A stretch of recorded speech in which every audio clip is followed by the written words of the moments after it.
Hello, hello. You're listening to the Better Workday podcast with me, Niamh Moynihan. We often think it's the big changes at work that can cause us to burn out. You know, like a new job, a major restructure, new software, those things. But often it's the smaller everyday changes that build up and make a big impact on both our productivity and our well-being. And in today's episode, I would love to share a little bit more about why those small changes can have such a big impact and give you 5 strategies or ideas that you can use to regain control of your day, even amidst a lot of change. So let's start by talking about big C and little c, the big changes and the little changes. When we look at change at work, and especially change management as a topic, we often talk about the big stuff, maybe a new team is being set up, or a new software is being rolled out, or a new product, that kind of stuff. And while these are obviously important things to be managed, every single day we're dealing with change.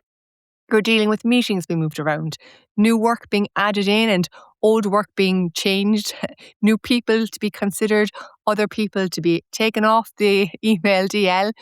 There's change that is happening from the minute we log on to the minute we log off. And what I found is that often those small changes accumulate and become something much bigger by the time we hit the end of the day or even the work week. I'm sure you've had days where it's only lunchtime and you already feel like you have twisted and turned and changed and adapted and pivoted 100 times already, and you don't know whether you're coming or going. And that can lead to a number of things. First of all, we end up not focusing on the things that are most important. So that causes pressure later on in the day or in the week. We end up maybe running too fast ourselves, and that means that we're not taking our breaks, we're not recovering, and that means that we're feeling tired and worn out even before the day ends sometimes. And really, it can just leave us feeling like we're a little bit adrift, like we've lost control over the day.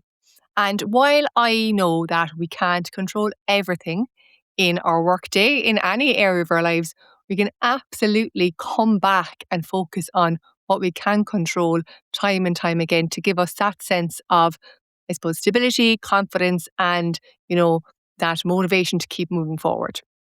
So when it comes to your workday, I'd love you just to kind of pause for a second and consider, first of all, are there any big changes happening at work at the moment? But more importantly, how many little changes are you dealing with on a daily basis? Is your job very repetitive and very predictable, or is your job highly unpredictable and, every day is different? Because each of those need a different approach, all right?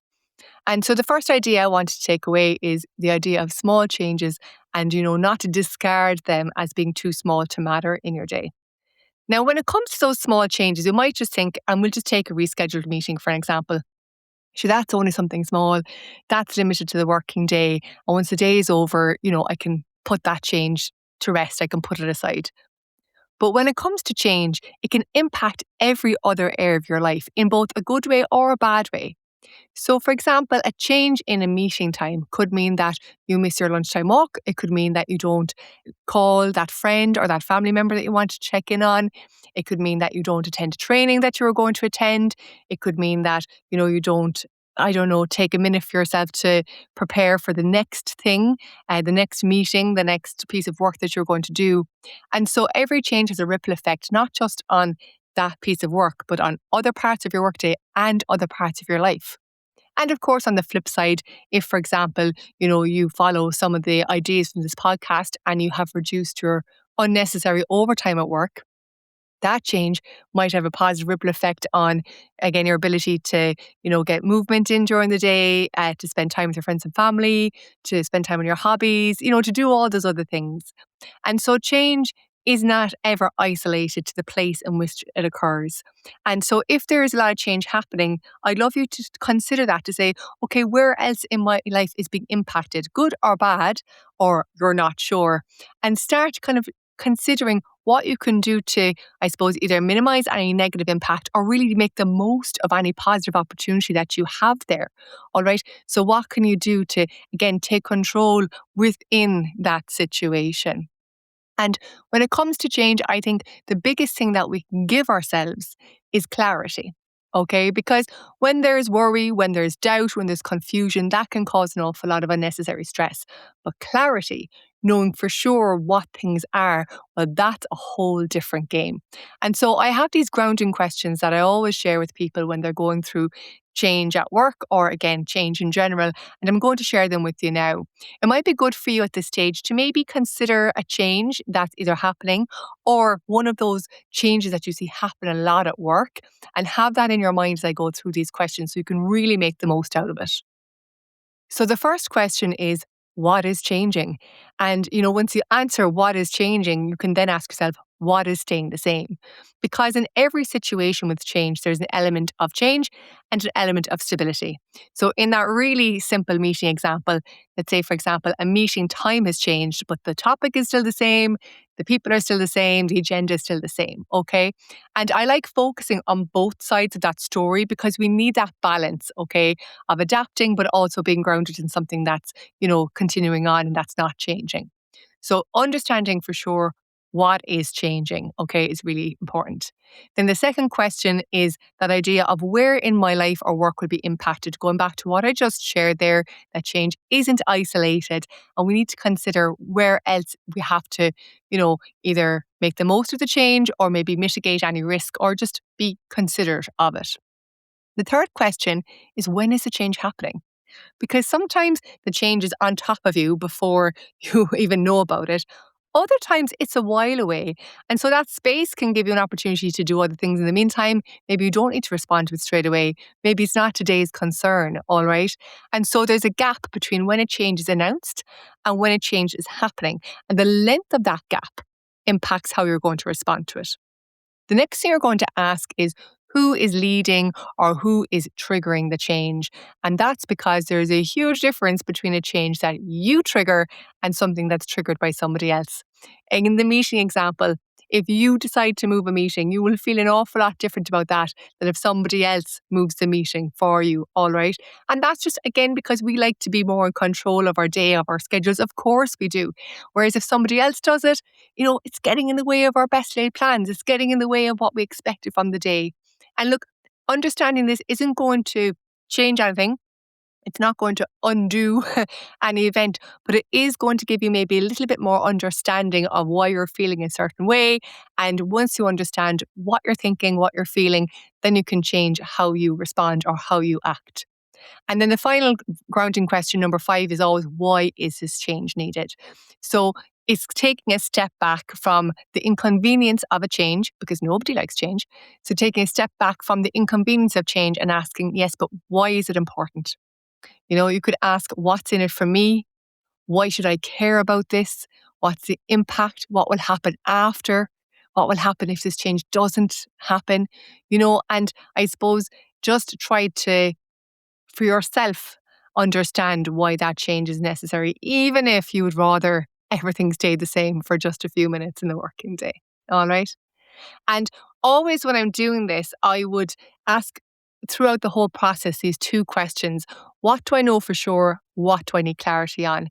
It's this great way of making sure that you're not, I suppose, making up things, that you're not, filling in the gaps of facts with your own worries and your own concerns. So what do you know for sure? What do you need clarity on? You can bring those questions to every single meeting, to every single conversation that you have, to make sure that if there is a change in your workday, whether that's a small change or a big change, you are more confident in what you know, and you have more clarity, and then you can take better informed actions, okay? Whether that action is you having to do something or just you knowing what's going on. Now, those grounding questions are great, but what will we do after them? Okay. So when you have a change happen, whether you decided on the change or somebody else, there has to be a response to that change. There has to be that action. And, it doesn't have to be a big thing, but I do think it's important for us to challenge procrastination when it comes to change. Sometimes we just don't want it, so we hope it goes away. We hope somebody else takes care of that action for us. And I've fallen into this trap so many times. I mean, when I've been going through change projects in my career, I was like half hoping somebody else would update the systems, that the documentation just would not have to be done, that the meetings would just rearrange themselves if I just, went and did another piece of work in the meantime. Like you'd be kind of half wishing for it to be taken care of.